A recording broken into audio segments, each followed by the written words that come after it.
الله أكبر أشهد أن لا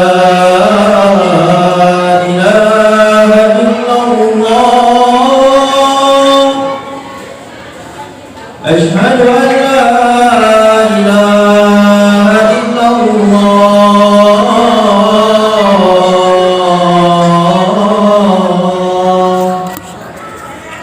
أشهد أن محمدا رسول الله أشهد أن محمدا رسول الله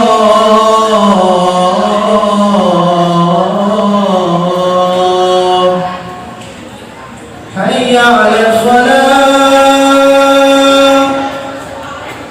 حي على الصلاة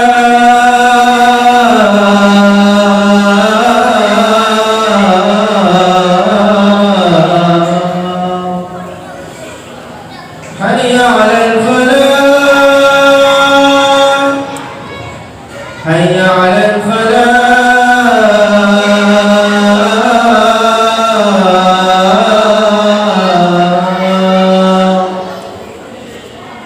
الله أكبر الله أكبر لا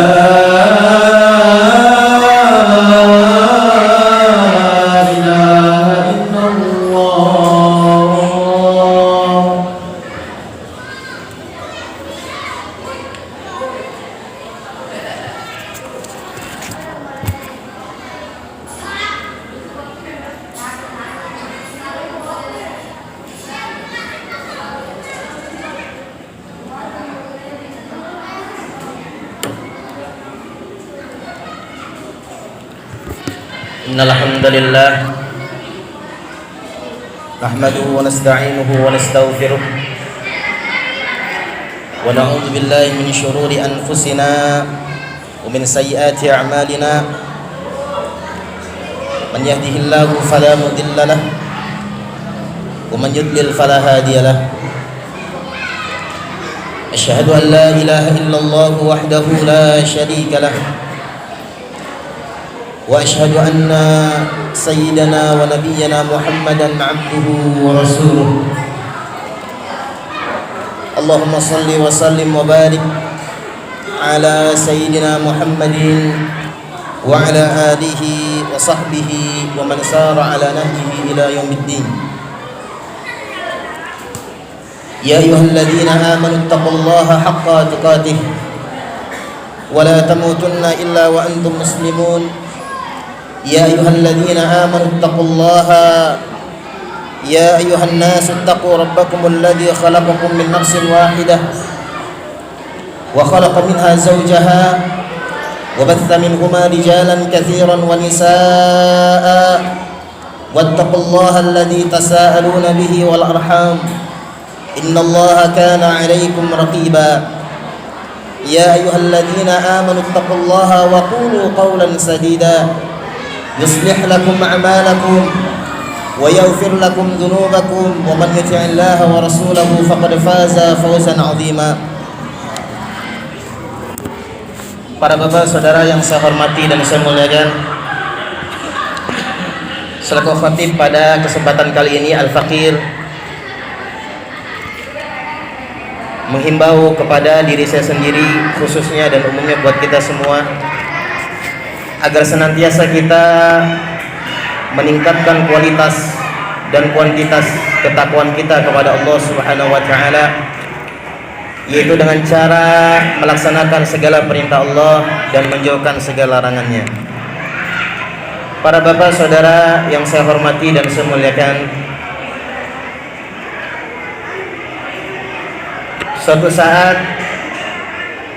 Rasulullah sallallahu alaihi wasallam hendak atau menginginkan untuk mengutus sahabatnya yang mulia, salah satu sahabat Nabi yang terbaik, yaitu Mu'adz bin Jabal, ke negeri Yaman, yang memang mayoritas notabene daripada penduduk Yaman ketika itu adalah agamanya adalah Kristen atau Nasrani.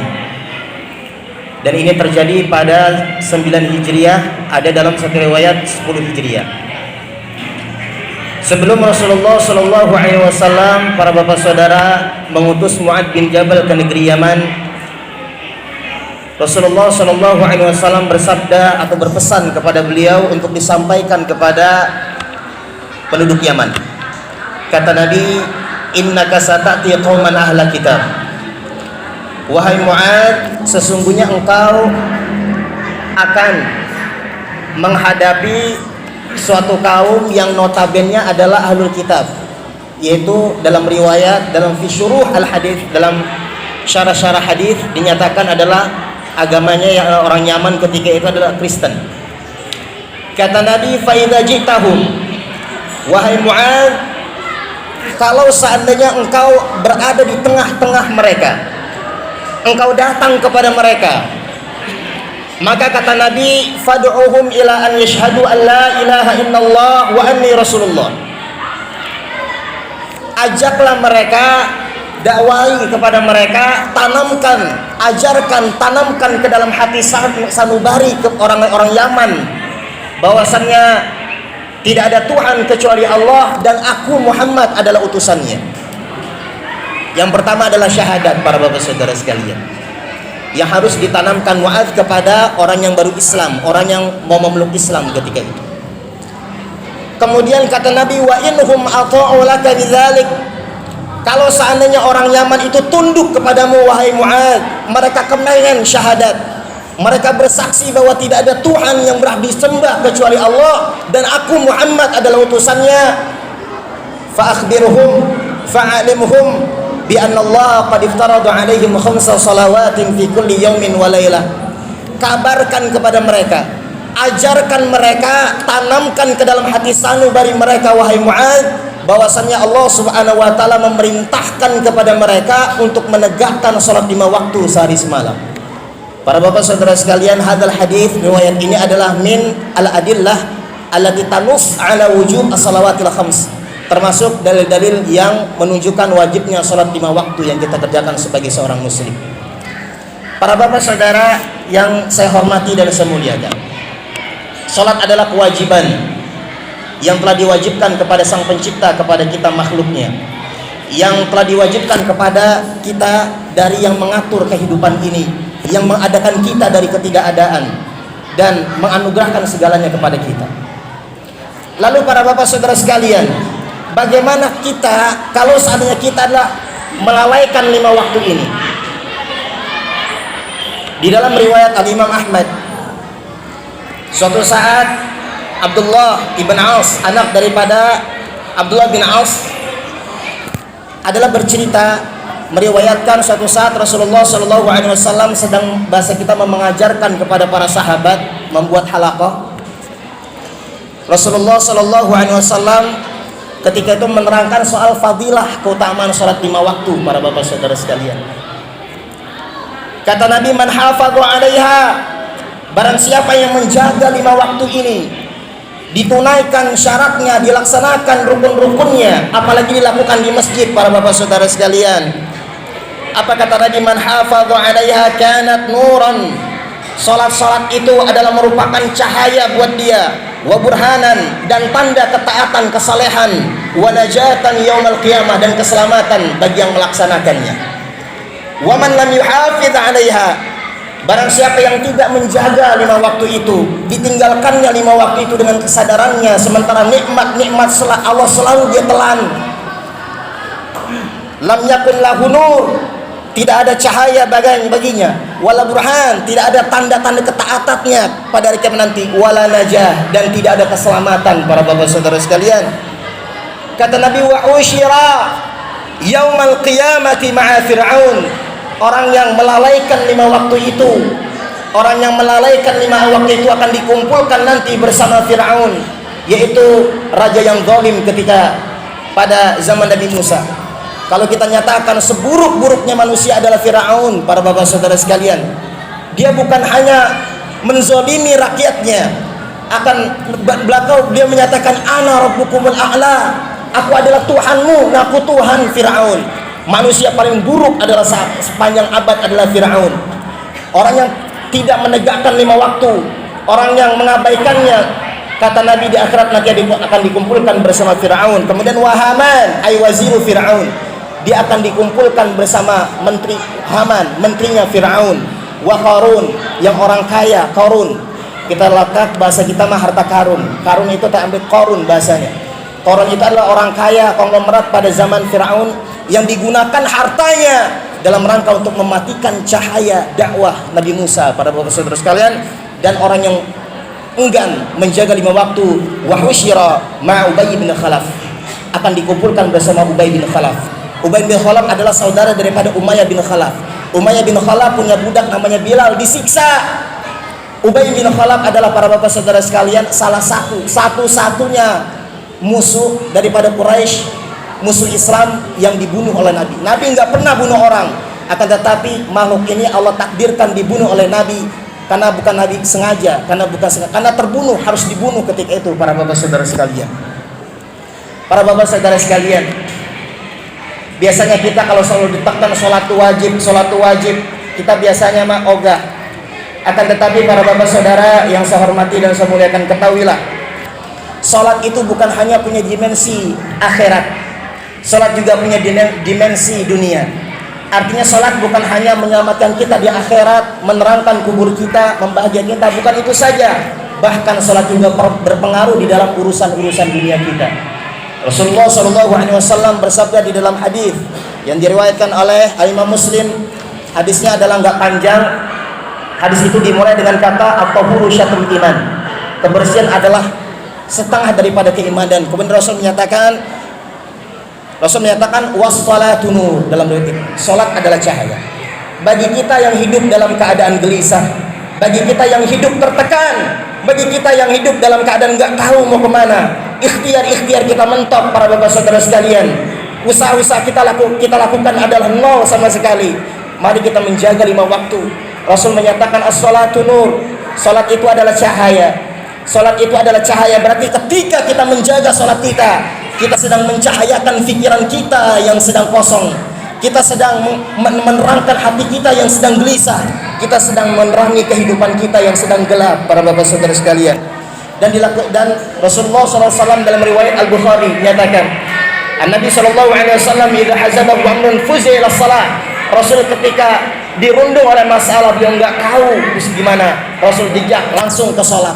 Kenapa? Karena Rasul tahu ketika ikhtiar kita mentok, ketika pikiran mentok, ketika inspirasi kita terputus, cuma Allah lah yang pencipta segalanya yang mampu menghadirkan itu semua, para bapak saudara sekalian.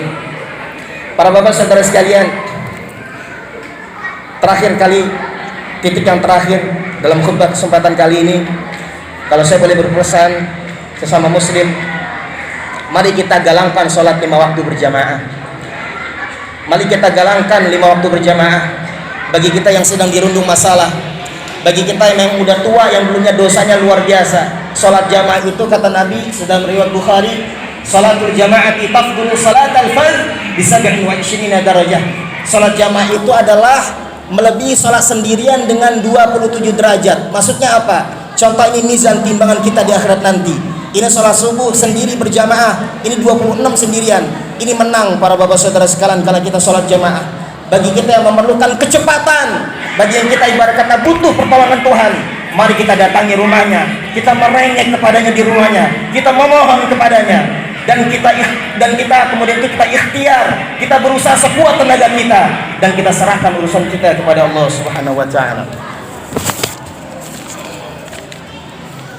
Barakallahu li wa lakum fil Qur'anil 'azim wa nafa'ni wa iyyakum bima fihi min al-ayati wa dhikril hakim. Aqulu qawli hadha wa astaghfirullahal 'azim li wa lakum wa lisairil muslimina wal muslimat wal mu'minina wal mu'minat min kulli dhanb fastaghfiru innahu huwal ghafurur rahim. Allahumma salli ala sayyidina Muhammadin wa ala ali sayyidina Muhammad.